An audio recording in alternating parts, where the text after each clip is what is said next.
Hi, how are you? How is everybody? You know, I'm working in my garden and I am just thinking for the last 11 years I've been planting. If my garden is a piggy bank meaning when you say a piggy bank, you're saving money all the time.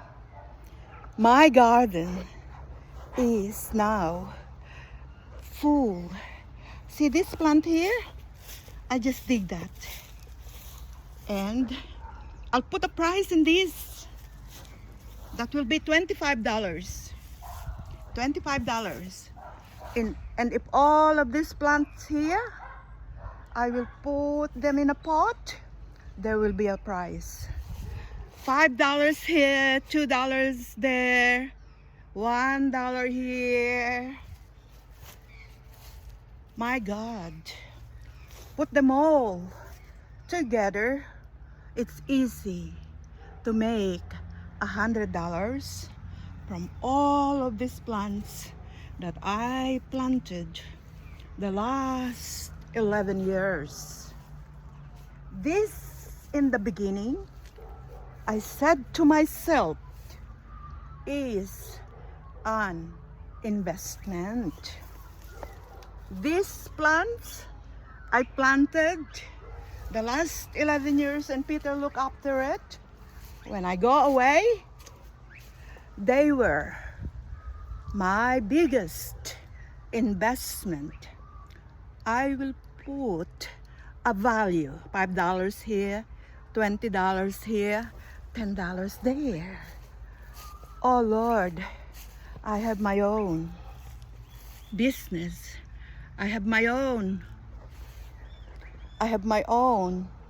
product to sell. Everything that grows in my garden is my investment.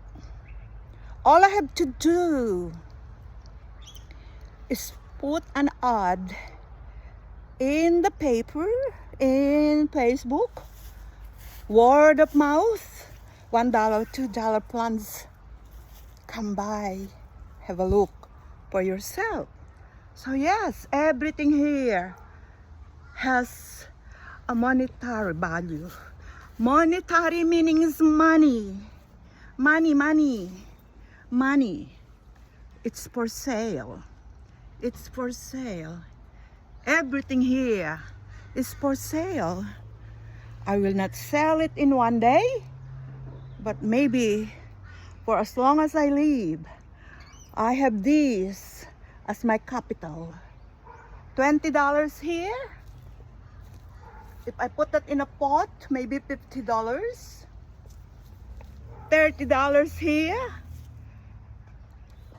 I have a favorite Facebook content creator. Her last post that I saw, I nearly dropped dead. She's hilarious.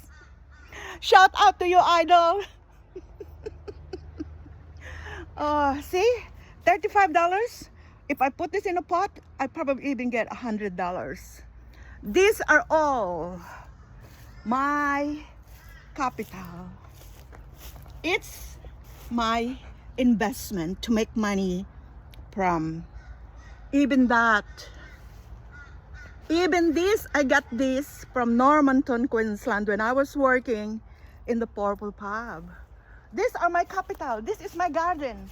I will make garden day, plants $1 each, and then I will make a cup of tea. That's $5.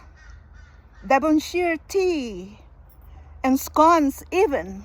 Yes, everything here in my garden is for sale. Oh, not the house. Yes, you gotta be the owner of your own business.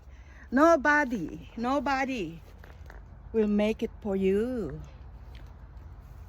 You're the CEO. You're the manager. You're the kapitan. I am the kapitan of my garden. There you go. You have a good day, everybody. I wish you all very well. I'm working in my garden every day.